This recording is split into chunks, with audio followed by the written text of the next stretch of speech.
Memorial Day weekend marks the end of spring and the beginning of summer. Here in America, many songs have been written about summer, songs that conjure up images of fun and laughter and all the good things that life can bring. In other parts of the world, spring, followed by summer, marks the fighting season.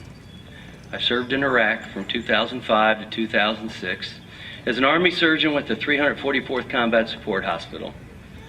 I came home on Memorial Day weekend in 2006, and I had the chance to be out on a boat with the wind in my face, without armor on for the first time in a year, and I can tell you I never felt more free. And it's a surreal feeling of being home, away from those that want to kill you, and it's both wonderful and strangely melancholy. I saw people just going about their lives. They were going to the mall, going fishing, going to work, and they seemed detached from the world's problems. I heard people calling talk radio to scream about a pitcher giving up a home run. I thought, really? Do they not know what's going on in the world? My peace of mind came when the thought occurred to me, if your only worry is shopping, or who wins the game, or what time you're going to church, then we must be doing our job. Many have given of their lives so that you need not worry. When I was a child, I watched a TV show with my dad called Combat.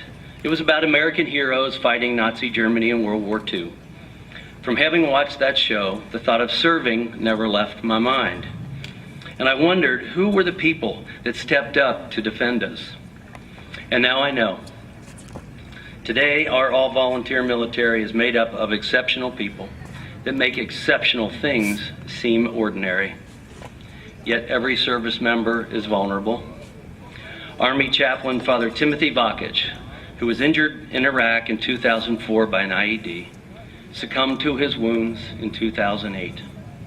And he once said, I think the safest place for me to be is in the center of God's will. And if that's in the line of fire, then that's where I will be.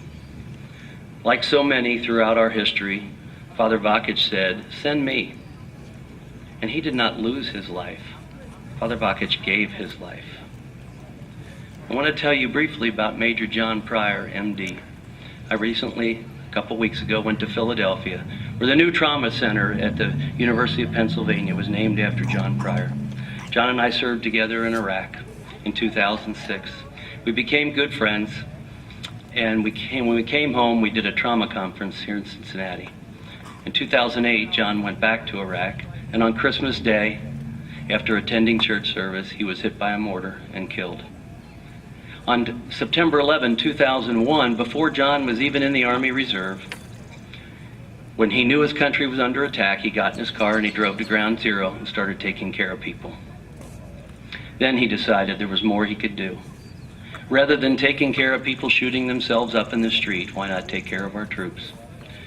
What was even more important about John was his attitude, and above his desk he had a quote by Albert Schweitzer that basically said, you don't live in a world all your own, your brothers are here too. Do something just for the sake of being able and having the privilege of doing it. Great inspiration to me. I want to tell you about Staff Sergeant James McNaughton, who I served with in Iraq. We were on the same base. One day he and two other sergeants were being tasked with a mission that was going to be dangerous, and one of them had to go.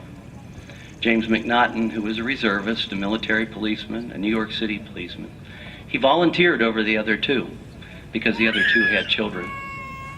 Sadly, James McNaughton was killed on that mission, and today there's two families that have their father because of James McNaughton. And to me, he represents all that is good about those that serve us and the selfless nature of those that serve us in uniform. And I remember all types of things. I remember we had a Marine on the operating room table that I thought we were going to be able to save, and I saw him slipping away. And I remember looking at the clock, thinking, I wonder what his family's doing right now. They're having lunch and have no idea what just happened. And I remember another time going into a room to address Marines to tell them that we're taking his buddy back into the OR. And one of the Marines was hunched over, praying his rosary. And I'll never forget how I felt an hour later when I had to go back and tell him that he didn't make it. I remember those that we saved. I remember those that we did not. Bombs bursting in air is a totally different visual for me today. And land of the free and home of the brave means so much more to me. Those that have been to war appreciate peace the most. When you've seen war, you don't take peace for granted. And to me, life is a part-time job, both to endure and to enjoy, and to wait for our final reward. While many of our troops complete their earthly mission way too soon, the positive effects of their works will never perish. In the movie Saving Private Ryan, Captain Miller, as he is dying, says, "Earn this, earn this." And that's up to us to do just that. So we question ourselves, are we creating a brotherhood and a sisterhood that those who died for us would be proud of? Are those who made the ultimate sacrifice on our behalf able to say, "You were worth it"? This Memorial Day weekend, one, thank you for being out here. But I want you to go about and laugh and play and spend time with loved ones. Be grateful for every ounce of freedom that you enjoy. But take time to look up to the heavens and say thank you. Remember that your happiness, your life opportunities, your very freedom are the very reason that they gave. When you go to bed at night and you feel safe and secure and unafraid, remember why. God bless you all. Thank you.